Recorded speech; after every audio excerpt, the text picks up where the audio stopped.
할렐루야. 우리 서로 바라보시면서 함께 인사하도록 하겠습니다. 사랑합니다. 축복합니다. 귀하고 복된 오후 예배 시간 가운데 하나님의 은혜가 충만하게 넘치기를 간절히 소망합니다. 이 시간에는 은밀한 것을 보이시다라는 제목으로 함께 하나님의 은혜를 나누도록 하겠습니다. 아수르라는 나라가 중동의 패권을 장악하고 있을 때 남과 북으로 나뉘었던 이스라엘 중 북이스라엘이 정복을 당하면서 먼저 멸망을 당하게 됩니다. 하지만 영원한 패권은 존재하지 않기 때문에 아수르도 바벨론이라는 나라의 등장으로 인해서 마침내 마침점을 찍게 되죠. 남유다는 이런 바벨론에 의해서 멸망을 당하게 됩니다. 그런데 이 바벨론과 아수르는 정복한 나라를 대하는 방식이 조금 달랐습니다. 아수르는 정복한 나라의 씨를 말려버리라는 것과는 달리 바벨론은 정복한 나라를 자신의 속국으로 만들고 백성들을 본국으로 끌고 가서 포로로서 자신들의 삶을 이어갈 수 있도록 했던 것입니다. 그래서 남유다의 백성들은 비록 포로의 신분으로 바벨론에 끌려갔었지만 그곳에서 바벨론의 문화를 받아들이면서 가정도 이루고 또한 계속해서 삶을 이어나갈 수가 있었던 것이죠. 이런 바벨론에서의 삶은 이스라엘 백성들의 입장에서는 은혜로 여겨졌습니다. 죽을 줄 알았는데 삶을 영위할 수 있게 되었으니 그들의 입장에서는 은혜로 여겨지는 것이 당연한 것이죠. 하지만 여기에는 또한 바벨론의 고도의 전략이 숨어 있습니다. 흔히 가랑비에 옷 젖는지 모른다라는 말을 많이들 합니다. 마찬가지로 이 바벨론의 우호 정책은 점령을 당한 백성들이 자연스럽게 그 바벨론의 문화를 받아들임으로써 결국에는 정복당한 것을 더 좋게 여기도록 만드는 전략이라는 것입니다. 과거 우리나라가 일본의 침략을 당하여서 일제 치하 속에서 살았던 그런 치욕적인 시절이 있었습니다. 그때 그들의 문화를 거부하며 독립을 외친 자들이 있는 반면에 일찍이 서양의 문물을 받아들였던 그 일본을 찬양하며 그들의 문화를 우리도 적극적으로 받아들여야 한다라고 외쳤던 자들이 함께 존재했던 것이죠. 바벨론의 경우엔 포로로 끌려갔던 지도자급의 자녀들을 특별 대우를 하며 자신들의 언어와 문화를 일찍이 받아들이도록 하였었는데 이렇게 바벨론의 문화에 익숙해지게 된 지도자급의 그 자녀들은 자연스럽게 동족들에게 바벨론의 문화를 알려주게 되었고 또 이스라엘 백성들의 입장에서는 이들의 말을 듣고 또 순응하기가 훨씬 쉬웠던 것입니다. 그러나 바벨론이 선별한 이스라엘의 왕족과 귀족의 자녀들 가운데는 오늘 말씀의 주인공인 다니엘과 세 친구들이 있었고 이들은 이 과정 속에 왕의 진미로 나오는 것들이 우상에게 드려진 제물이라는 것을 알고 하나님 앞에 바로 서고자 구별된 모습들로 우리에게 보여주었던 것이죠. 그렇게 하나님의 은혜로 다니엘과 세 친구들은 다른 이들보다 탁월하였고 그 중에 다니엘은 하나님께서 모든 환상과 꿈을 깨달아 알 수 있도록 그런 은혜를 허락하여 주었습니다. 오늘 본문의 초반에 보면 이 꿈과 관련된 이야기가 등장하는 것을 우리가 볼 수가 있습니다. 우리 1절 말씀 함께 보도록 하겠습니다. 1절입니다. 시작. 느부갓네살이 다스린 지 2년이 되는 해에 느부갓네살이 꿈을 꾸고 그로 말미암아 마음이 번민하여 잠을 이루지 못한지라. 아멘. 간밤에 꿈을 꾼 느부갓네살 왕은 이로 인해서 크게 번민하게 됩니다. 그래서 나라 안에 있었던 박수와 술객들을 불러서 자신이 꾸었던 이 꿈을 해석하도록 했던 것이죠. 호기롭게 왕의 꿈을 해석하겠다고 말했던 박수와 술객들은 막상 왕으로부터 꿈에 대한 이야기를 들어보았지만 이 꿈은 인간의 힘으로는 해석할 수 있는 것이 아니다라고 말하게 됩니다. 처음에 자신 있게 해석할 수 있다라고 말했던 신하들로부터 이제 전혀 다른 이야기를 듣게 되었으니 왕이 얼마나 기분이 나빴을까요? 결국 왕은 크게 화를 내게 되었고 이 일로 인하여서 바벨론 땅에 있는 모든 박수와 술객들을 다 죽이겠다라고 선포하게 됩니다. 하루아침에 모든 박수와 술객들이 죽음을 맞이해야 하는 상황이 발생하게 되는데, 문제는 이스라엘에서 잡혀온 이 다니엘과 세 친구들도 이 대상에 포함이 되어 있었다라는 점인 것이죠. 이들이 어떻게 이 무리에 포함이 되었는지는 알 수가 없지만, 앞에서 있었던 상황들을 통해서 유추를 해보자면은 포로로 끌려온 귀족과 왕족 중에서 선배된 자들에게 바벨론식 문화와 교육을 하도록 하였는데, 하나님의 은혜로 다니엘과 세 친구들은 그 가운데서 월등한 실력을 보여주었고, 그 결과 바벨론 궁 안으로 더 가까이 갈 수 있는 신분이 되었다라고 우리는 유추해 볼 수가 있는 것입니다. 그래서 성경은 이들이 지혜자의 무리 가운데 있었다는 것을 우리에게 밝혀주고 있죠. 우리 13절 말씀 같이 보도록 하겠습니다. 13절입니다. 시작. 왕의 명령이 내림에 지혜자들은 죽게 되었고 다니엘과 그의 친구들도 죽이려고 찾았더라. 아멘. 아멘. 지금 바벨론의 박수와 술객들 외에도 다니엘과 그 세 친구도 큰 위기 가운데 있다라는 것은 확실해졌습니다. 여러분들이 만약에 이와 동일한 상황이라면 여러분들은 어떻게 하시겠습니까? 다니엘과 세 친구의 입장에서 한번 생각해 봅시다. 얼마나 그들이 억울한 일일까요? 본인들은 나는 아무것도 한 것이 없는데 마른 하늘의 날벼락과 같은 일들이 지금 벌어지게 된 것입니다. 사회생활을 하다 보면은 간혹 이러한 부당한 대우를 받게 되는 때가 있습니다. 나는 아무런 잘못도 없는데 나까지 피해를 보게 되는 경우가 생기게 되는 것이죠. 그 일이 다른 사람이 한 행동으로 인한 오해에서 발생한 것이었다면은 아마도 더 억울할 것입니다. 그런데 오늘 본문에서 다니엘과 세 친구들이 맞이한 상황은 바로 자신들의 목숨이 달린 그러한 일인 것이죠. 이들의 입장에서는 죽게 될지라도 지금 무슨 일이라도 해야만 하는 그런 상황인 것입니다. 이 중차대한 문제를 풀어나간 이들의 모습을 통해서 오늘 우리는 두 가지 영적 원리를 발견할 수가 있는데요. 이 시간 하나님의 이 말씀을 통해 우리 두 가지 영적 원리를 우리 마음에 심기를 간절히 소망합니다. 오늘 본문의 말씀을 통해서 발견할 수 있는 첫 번째 영적인 원리는 믿음으로 용기를 내라라는 것입니다. 우리 함께 읽어보겠습니다. 시작. 믿음으로 용기를 내라. 본문 14절과 15절 말씀 같이 보겠습니다. 14절 15절입니다. 시작. 그때 왕의 근위대장 아리옥이 바벨론 지혜자들을 죽이러 나가매 다니엘이 명철하고 슬기로운 말로 왕의 근위대장 아리옥에게 물어 이르되 왕의 명령이 어찌 그리 급하냐 하니 아리옥이 그 일을 다니엘에게 알리매. 아멘. 가장 먼저 다니엘은 슬기롭고 지혜로운 말로 이 사륙의 만행을 멈추도록 요청을 하고 있습니다. 여러분, 급박한 상황일수록 하나님의 지혜가 필요한 법입니다. 슬기로운 그 하나님의 도우심이 필요한 것이죠. 그래서 다니엘은 이 사륙의 광기를 멈추게 하기 위해서 가장 먼저 명철하고 슬기로운 말로 설득하면서 다가가게 되었습니다.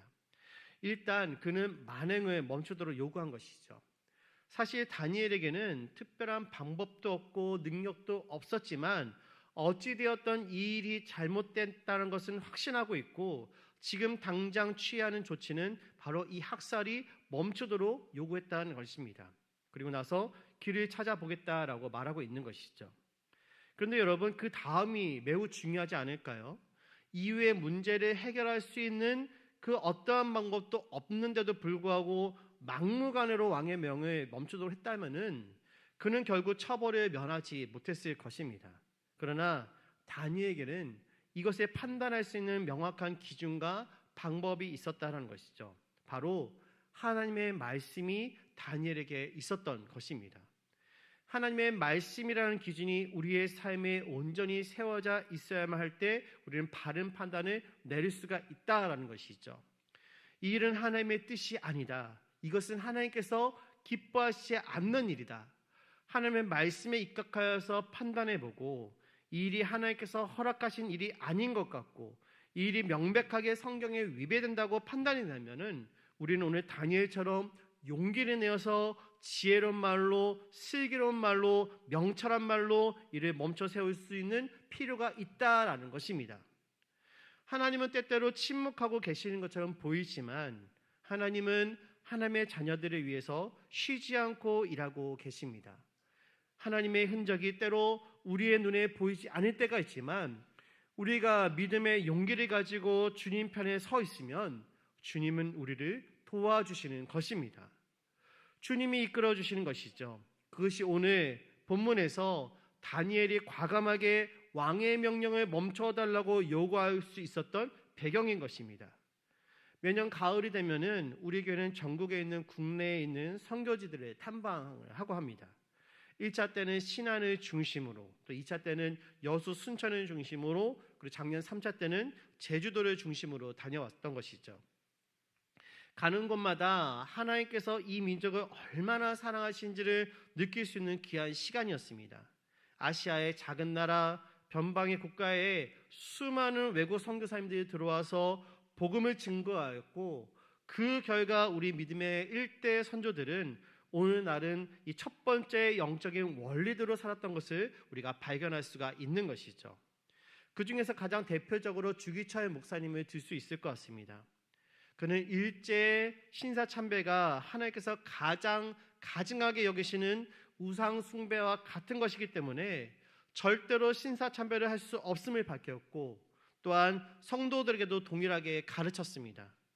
온갖 고문으로 녹초가 되어 추록이 된 이후에도 강단에 서서 말씀을 증거하실 때 예배당 저 뒤편에서 일본의 순사들이 시퍼렇게 눈을 뜨고 무슨 말을 하나 보고 있는 그런 상황 속에서도 주기철 목사님은 하나님의 말씀의 기준을 성도들에게 가르쳤고 그 말씀대로 살 것을 당부했으며 실제로 말씀대로 살다가 순교를 하시게 되었던 것이죠. 사랑하는 성도 여러분, 저와 여러분들의 삶 속에도 다니엘과 같은 위대한 용기, 성경이 아니라고 말하는 부분에 대해서 멈출 수 있는 그 용기, 이 용기가 바로 하나님의 말씀의 기준을 삼았을 때 나온 줄로 믿으시기를 바랍니다. 다니엘이 이렇게 움직일 수 있었던 것은 하나님께서 온 세상의 참된 주인이라는 그 확신과 믿음 때문이었습니다. 다니엘 자신에게는 이 문제를 해결할 수 있는 능력이 없었습니다. 이 문제는 오직 하나님의 도우심으로만 풀 수 있는 문제였던 것이죠. 그래서 우리는 다니엘의 행동을 통해서 오늘 발견할 수 있는 두 번째 영적 원리를 여기서 나눌 수가 있습니다. 바로 기도로 돌파하라라는 것입니다. 우리 함께 읽어보도록 하겠습니다. 시작. 기도로 돌파하라. 우리 본문 18절 말씀입니다. 같이 봅니다. 시작. 하늘에 계신 하나님이 이 은밀한 일에 대하여 불쌍히 여기사 다니엘과 친구들이 바벨론의 다른 지혜자들과 함께 죽임을 당하지 않게 하시기를 그들로 하여금 구하게 하니라. 아멘. 다니엘은 자신만 간절하게 기도했던 것이 아니라 우리의 기도를 들으시는 하나님을 향해서 친구들에게 간절한 기도를 함께 요청하고 있습니다. 사랑하는 성도 여러분, 하나님께서 여러분들의 기도를 들으시는 줄로 믿으시기를 바랍니다. 또한 그 중에서 정말로 절박하고 간절히 올려드린 그 기도에 하나님께서 더 집중하신 줄로 믿으시기를 바랍니다. 자식들이 여럿 있어도 그 중에서 큰 목소리로 울면서 부모의 이름을 부르는 자식의 소리에 더욱 귀를 기울이게 되는 것처럼 하늘에 계신 우리 하나님도 부르짖는 소리에 더욱더 귀를 기울이시는 것입니다. 그래서 예레미야 29장 12절에 보면은 너희가 내게 부르짖으며 내게 와서 기도하면 내가 너희들의 기도를 들을 것이다 라고 말씀을 하셨고 예레미야 33장 3절에서는 너는 내게 부르짖으라 라고 말씀하고 계십니다. 또한 시편 145편 18절에 보면은 이렇게 말씀하십니다. 우리 같이 읽어보도록 하겠습니다. 시작. 여호와께서는 자기에게 간구하는 모든 자 곧 진실하게 간구하는 모든 자에게 가까이 하시는도다. 아멘. 사랑하는 성도 여러분, 문제가 있으십니까? 두려움 속에 있으십니까? 절박한 상황 속에 있으십니까? 이러한 때일수록 우리는 그 상황과 두려움을 도망치지 말고 회피하지 말고 문제 앞에 딱 서서 하나님의 도우심을 구하며 하나님을 신뢰하며 엎드려 간절히 기도해야 될 줄로 믿습니다. 우리의 손에는 해결할 수 있는 능력이 없지만 하나님의 그 능하신 오른손에는 모든 문제를 해결할 수 있는 능력이 있는 줄로 우리는 믿어야만 하는 것입니다. 어쩌면 우리의 삶에 나타나는 위기는 우리를 하나님께로 인도하는 통로일 수도 있습니다. 그렇기 때문에 위기를 봉착할 때마다 우리는 하나님 앞에 엎드려야만 하는 것이고 하나님의 손에 붙들려야만 하는 것이고 노력해야만 하는 것입니다. 고난은 우리를 오히려 십자가 앞으로 인도하는 안내자가 되는 것이죠. 기도의 능력은 나는 할 수 없다라는 그 처절한 고백과 하나님만이 할 수 있다는 그 믿음의 확신을 통해서 나타나는 것입니다. 과거 한국교회는 고난의 연속이었습니다. 그 고난 속에서 한국교회가 가질 수 있었던 가장 큰 능력은 바로 기도였던 것이죠. 가난 때문에 기도하였고 자신의 처지 때문에 기도하였고 전국의 산이라는 산마다 기도 소리로 가득하였습니다. 그 결과 한국교회가 성장할 수가 있었던 것이며 이를 통해 한국 사회가 발전하는 원동력이 될 수가 있었던 것이죠. 어쩌면 오늘날 우리는 너무나도 편하기 때문에 기도가 줄어들었는지도 모릅니다. 절박한 문제가 없기 때문에 그저 기도가 허공에 맴도는지도 모릅니다. 다니엘과 그의 세 친구는 자신과 모든 지혜자들의 죽음이라는 그 절박한 위기 앞에서 하나님 앞에 간절히 엎드렸습니다. 그렇기 때문에 광야와 고난은 오히려 우리를 주님께로 인도하는 통로가 될 수가 있다라고 말할 수가 있는 것이죠. 사랑하는 성도 여러분, 다시 한번 묻겠습니다. 혹시 여러분들 광야 가운데 계십니까? 고난 가운데 계십니까? 사방이 가로막혀서 절망 가운데 계십니까? 여러분들이 갖고 있는 모든 문제들을 가지고 주님 앞에 나아가기를 바랍니다. 무엇보다도 겸손한 마음으로 자기 자신을 낮추시고 하나님 앞에 엎드리며 기도할 수 있기를 간절히 원합니다. 더 나아가 다니엘이 세 친구들에게 기도를 요청하였던 것처럼 믿음의 동역자들의 기도를 요청하십시오. 같은 목장의 식구들과 함께 여러분들의 마음을 나누시고 함께 기도함으로 응답의 기쁨을 함께 누리시기를 바랍니다. 기도를 부탁하는 것은 부끄러운 일이 아닙니다. 나의 약점을 드러내는 일이 아닙니다. 기도를 부탁하는 것은 겸손한 마음의 표징인 것입니다. 하나님의 일하심을 신뢰한다는 여러분들의 믿음의 고백인 것입니다. 우리가 이렇게 하나님의 도우심을 구하며 나아갈 때 하나님께서 우리의 기도를 들으실 줄로 믿습니다. 다니엘과 그의 세 친구는 위기에 빠졌을 때 하나님의 도우심과 위기를 벗어날 지혜를 구하였습니다. 그것이 바로 조금 전에 읽었던 18절의 내용인 것이고 하나님께서 그것을 응답해 주셔서 다니엘에게 환상을 보여주셨던 것이죠. 간절히 바라기는 우리에게 모든 기도의 자리자리마다 성도님들의 기도 소리로 가득하기를 간절히 원합니다. 새벽마다 기도로 시작하는 성도님들을 만나기를 원하고 수요일 기도의 말씀 위에 자신의 기도 제목을 올려놓고 기도하기를 원하며 금요 비전 기도를 통해서 찬양과 기도로 가득 찬 이 예배당이 될 수 있기를 간절히 소원합니다. 예배마다 부서마다 목장마다 모임마다 정말로 모일 때마다 기도가 가득할 수 있는 우리 모두 되기를 간절히 소원합니다. 사랑하는 성도 여러분, 여러분들의 삶을 놓고 진지하게 기도해 보신 적이 언제이십니까? 여러분들의 지금 처해 있는 상황을 놓고 하나님 앞에 주님 나 좀 도와주세요라고 간절한 마음으로 기도해 보신 적이 과연 언제였습니까? 하나님은 여러분들이 생각하는 것보다 훨씬 더 여러분들의 삶에 관심이 많으십니다. 하나님은 지금 만반의 준비를 다 해놓고 여러분들이 언제 도와달라고 요청하나 기도하고 계시는 것입니다. 그러므로 여러분 기도하시기 바랍니다. 기도의 능력을 맛보시고 기도로 승리하는 여러분 되기를 간절히 소원합니다.